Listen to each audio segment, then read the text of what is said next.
Hello, welcome to my তাবুতনের ছোট kitchen. আপনাদের সবাইকে স্বাগত। আজকে বানাবো বাঙালি স্পেশাল দই ইলিশ। তো দই ইলিশ বানানোর জন্য কী কী লাগছে দেখে নাও। 1 কেজি ইলিশ মাছ, কালো সর্ষে, সাদা সর্ষে, কাজু বাদাম, টক দই, পোস্ত, নারকেল দুধ, নুন, কালো জিরে, হলুদের গুঁড়ো, কাশ্মীরি লঙ্কা, লাগছে সর্ষের তেল। তো প্রথমে মাছের মধ্যে একটু নুন দিয়ে দেবো, তারপর একটু হলুদ দিয়ে দেবো, দিয়ে ভালো করে নুন আর হলুদ দিয়ে ইলিশ মাছটা মাখিয়ে রেখে দেবো। তো এবার ব্লেন্ডারের মধ্যে সাদা সর্ষে দিয়ে দিলাম, পোস্ত দিয়ে দিলাম, আর দিয়ে দিলাম কালো সর্ষে। কালো সর্ষে দেওয়ার পরে দিয়ে দিলাম কাজু বাদাম দিয়ে একটু জল দিয়ে দেবো, দিয়ে ভালো করে ব্লেন্ডারে এই সব মশলাগুলো একসাথে ব্লেন্ড করে নেব। পরে একটা বাটিতে টক দইটাও ভালো করে মিক্স করে নেবো এরকমভাবে। এবার একটা বাটির মধ্যে সর্ষে, পোস্ত এবং কাজু বাদাম বেটে যে গ্রেভিটা বানানো হয়েছিল সেটা রেখে দেবো, এবং এর মধ্যে দিয়ে দেবো একটুখানি কাশ্মীরি লঙ্কা। আপনারা চাইলে নর্মাল লঙ্কার গুঁড়োও দিতে পারেন, কিন্তু কাশ্মীরি লঙ্কা দিলে ঝাল হবে না।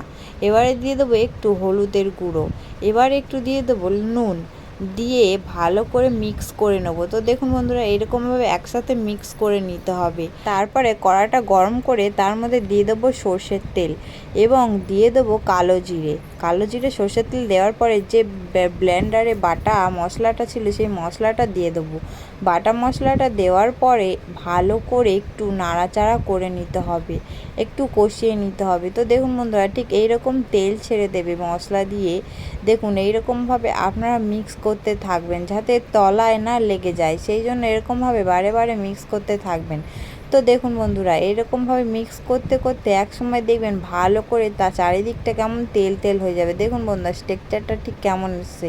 তো এরপরে এর মধ্যে দিয়ে দেবেন টক দইটা একটু ফেটিয়ে রাখবেন, তাহলে দেখবেন খুব ভালো টেক্সচারটা আসবে। তো দেখুন এইরকমভাবে টক দইটা দেওয়ার পরে এরকমভাবে নাড়াচাড়া করবেন। তো এরকমভাবে আস্তে আস্তে করে তলা থেকে ওপরের দিকে এরকমভাবে তুলবেন। তো এইরকমভাবে মিক্স করলে আপনার কি হবে, কড়ার মধ্যে লেগে যাবে না। তো দেখুন বন্ধুরা, এইরকমভাবে একটু কিছুক্ষণ কষানোর পরে এর মধ্যে দিয়ে দিতে হবে জল। তো জলটা আপনারা পরিমাণ মতোই দেবেন। তো জলটা পরিমাণ মতো দেবেন, দেখে হালকা করে জল, বেশি জল দেওয়ার কোনো প্রয়োজন নেই। তো এরকম দেখুন জল দেওয়ার পরে কিছুক্ষণ ফুটবে, ফোটার পরে মাছগুলোও দিয়ে দেবেন। তার মধ্যে আস্তে আস্তে সব মাছগুলো দিয়ে দেবেন যাতে ভেঙে না যায়, সেই জন্য আস্তে আস্তে করে দেবেন। তো দেওয়ার পরে দেখুন বন্ধুরা, এইরকমভাবে আস্তে আস্তে মাছগুলো দিয়ে দিলে ফুটবে আস্তে আস্তে। তো দেখুন বন্ধুরা, আমার চ্যানেল যদি আপনারা নতুন হয়ে থাকেন তো আমার চ্যানেলটা সাবস্ক্রাইব করে পাশে থাকা বেল আইকনটা প্রেস করে দেবেন, তাতে আমার চ্যানেলে নতুন নতুন ভিডিও সর্বপ্রথম দেখতে পাবেন আপনারা। তো দেখুন বন্ধুরা, আমার তো মাছ দেওয়ার পরে কিছুক্ষণ ফোটানোও হয়ে গেছে। এর মধ্যে দিয়ে দেবো যে নারকেলের দুধ দিয়ে এটা একটু কিছুক্ষণ ফোটাতে হবে। তো দেখুন বন্ধুরা, আমার রান্না রেডি, সর্ষে দই ইলিশ।